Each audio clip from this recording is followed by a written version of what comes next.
Hello mga sis! For today's video, magkakalat muna ako. Ay, hindi pala. Gagawa pala ako ng kutsinta.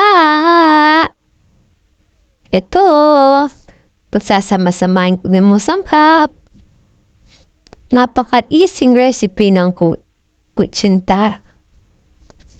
Paghahalu-aluin lang ang masangkap. Pag nahalong na lahat, i-steam lang. Tapos na. Lalagyan lang ng lye water, cassava flour, brown sugar, vanilla, then all-purpose flour. Tapos na. Mix lang at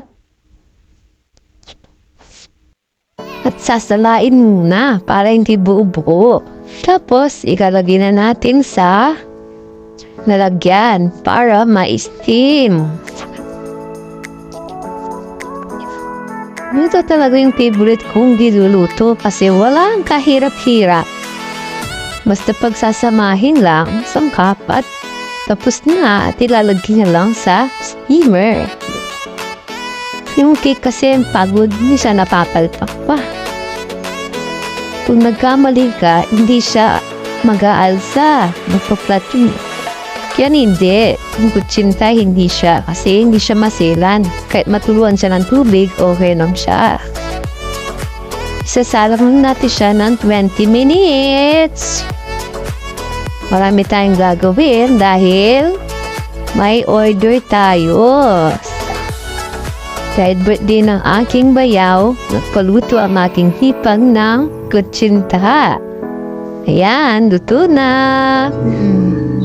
May second batch pa tayo. Mga 4 batch sigurong gagawin ko.